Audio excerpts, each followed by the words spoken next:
এই ভিডিওতে আমরা স্পারমাটোজেনেসিস সম্পর্কে আলোচনা করব। স্পারমাটোজেনেসিস হচ্ছে যে প্রক্রিয়ায় মেল রিপ্রোডাক্টিভ সিস্টেমের টেস্টিসের মধ্যে প্রাইমোর্ডিয়াল জার্ম সেল থেকে ম্যাচিওর স্পার্ম তৈরি হয়, সেই প্রসেসটাকে বলা হচ্ছে স্পারমাটোজেনেসিস। টাইম অর্থাৎ কোন সময়ে হয়, পিউবার্টি বা বয়ঃসন্ধির সময় স্পারমাটোজেনেসিস শুরু হয় এবং আস্তে আস্তে প্রাইমোর্ডিয়াল জার্ম সেল থেকে ম্যাচিওর স্পার্ম তৈরি হচ্ছে। 13 to 14 ইয়ার্স আপ টু চলতে থাকে 60 to 65 ইয়ার্স পর্যন্ত।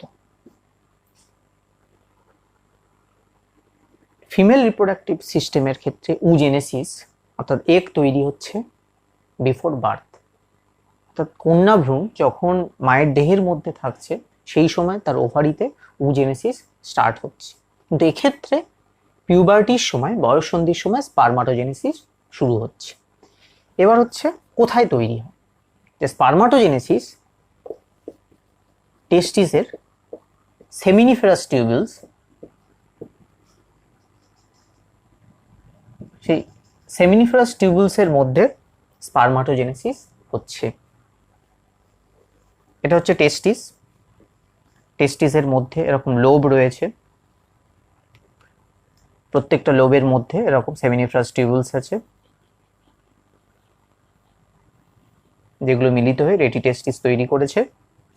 এই সেমিনিফেরাস টিউবিউলসের মধ্যে স্পারমাটোজেনেসিস হচ্ছে। স্পারমাটোজেনেসিসকে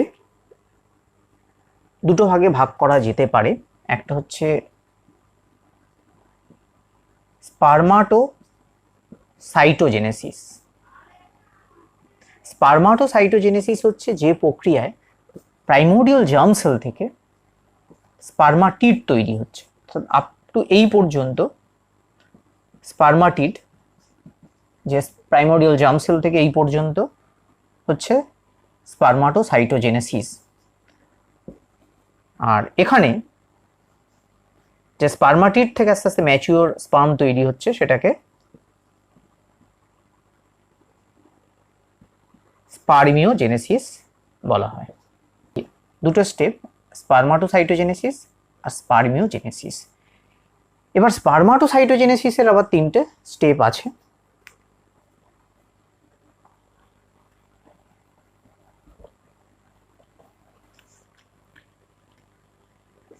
মাল্টিপ্লিকেশন ফেজ,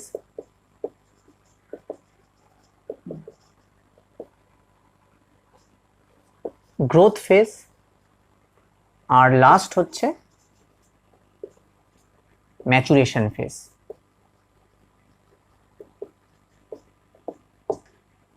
মাল্টিপ্লিকেশন ফেজে যে primordial germ sell, mitotic cell division হচ্ছে বারবার সেমিনিফেরাস টিউবিউলসের মধ্যে হয়ে স্পারমাটোগোনিয়া তৈরি হচ্ছে।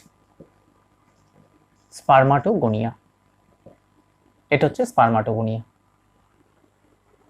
স্পারমাটোগোনিয়াগুলো আবার মাইটোটিক সেল ডিভিশন হলে কি হবে, আবার ডিপ্লয়েড স্পারমাটোগোনিয়া তৈরি হচ্ছে।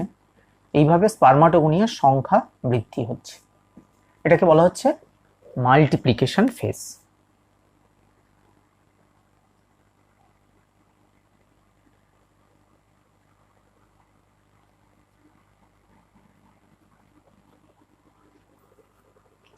নেক্সট, যে এখানে দু ধরনের স্পারমাটোগোনিয়া তৈরি হচ্ছে, এ টাইপ আর বি টাইপ। এ টাইপের যে স্পারমাটোগোনিয়া সেগুলো বারবার মাইটোটিক সেল ডিভিশন হয়ে প্রচুর স্পারমাটোগোনিয়া হচ্ছে, স্টেম সেল হিসাবে কাজ করছে। আর বি টাইপের যে স্পারমাটোগোনিয়া সেগুলো আস্তে আস্তে ম্যাচিওর হচ্ছে। প্রথমে কি হচ্ছে, বি টাইপ অফ যে স্পারমাটোগোনিয়া সাইজ ইনক্রিজ হচ্ছে। সাইজ ইনক্রিজ হয়ে তৈরি হচ্ছে প্রাইমারি স্পারমাটোসাইট।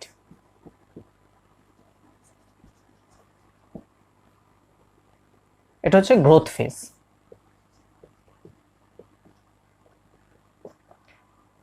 লাস্ট ফেজ হচ্ছে ম্যাচুরেশন ফেজ। এখানে কি হচ্ছে, যে যে এখানে প্রাইমারি স্পারমাটোসাইট মিওটিক সেল ডিভিশন হচ্ছে। ফার্স্ট মিওসিস সেল ডিভিশন হয়ে দুটো হ্যাপ্লয়েড সেকেন্ডারি স্পারমাটোসাইট তৈরি হচ্ছে। নেক্সট আবার মিওসিস 2 হচ্ছে, হলে আবার হচ্ছে স্পারমাটিড তৈরি হচ্ছে এখানে, স্পারমাটিড। এইভাবে মিওসিস সেল ডিভিশনের মাধ্যমে প্রাইমারি স্পারমাটোসাইট থেকে চারটে স্পারমাটিড তৈরি হচ্ছে। এবার স্পারমাটিড আস্তে আস্তে ম্যাচিওর হবে, যেটাকে বলা হচ্ছে স্পারমিওজেনেসিস। সেমিনিফারাস টিউবুলস, তার মধ্যে এরকম সার্টোলি সেল আছে, সার্টোলি সেলের সাথে এরকম স্পার্মগুলো সার্টোলি সেলের সাথে আটকে থাকছে এবং আস্তে আস্তে নিউট্রিশন নিয়ে এগুলো আস্তে আস্তে ম্যাচিওর হচ্ছে। যখন সার্টোলি সেল থেকে স্পার্মগুলো এরপর রিলিজ হয়ে সেমিনিফারাস টিউবুলসের মধ্য দিয়ে রেটিটেস্টিস হয়ে নির্গত হচ্ছে। সার্টোলি সেল থেকে ম্যাচিওর স্পার্মের যে রিলিজ সেটাকে বলা হচ্ছে স্পারমিয়েশন।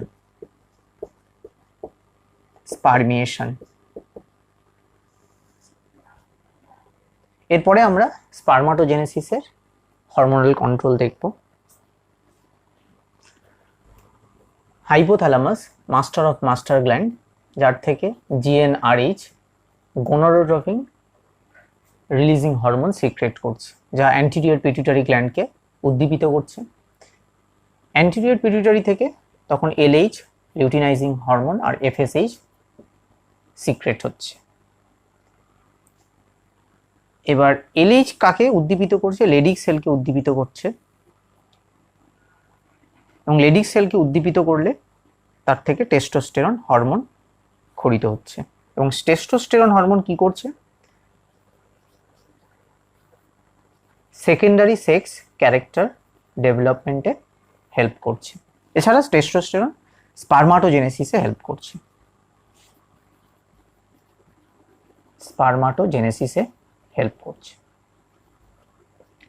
এবার এফএসএইচ সার্টোলি সেলকে উদ্দীপিত করে, তখন সার্টোলি সেল থেকে অ্যান্ড্রোজেন বাইন্ডিং প্রোটিন এবিপি আর হচ্ছে ইনহিবিন সিক্রেট হয়। অ্যান্ড্রোজেন বাইন্ডিং প্রোটিন কি করছে? এটা হচ্ছে সার্টোলি সেলের চারপাশে অ্যান্ড্রোজেন বাইন্ডিং প্রোটিন তৈরি হয়েছে, এর চারপাশে অ্যান্ড্রোজেন বাইন্ডিং প্রোটিন জমা হয়েছে। এবার এই অ্যান্ড্রোজেন বাইন্ডিং প্রোটিন টেস্টোস্টেরন হরমোনের সাথে যুক্ত হয়। এর ফলে সার্টোলি সেলের চারপাশে টেস্টোস্টেরন হরমোনের যে কনসেন্ট্রেশন বাড়তে থাকে এবং যেটা স্পারমাটোজেনেসিসে হেল্প করছে। যদি প্রচুর পরিমাণে স্পার্ম তৈরি হয়ে থাকে তখন ইনহিবিন অ্যান্টেরিয়র পিটুইটারিকে ইনহিবিট করে, এর ফলে এলএইচ এবং এফএসএইচ সিক্রেশন কম হয় এবং আলটিমেটলি কি হবে? যে টেস্টোস্টেরন হরমোন কম সিক্রেট হবে, এর ফলে স্পারমাটোজেনেসিস ইনহিবিট হবে, স্পার্মের সংখ্যা হ্রাস পাবে। এইভাবে স্পারমাটোজেনেসিস বিভিন্ন হরমোন দ্বারা নিয়ন্ত্রিত হচ্ছে।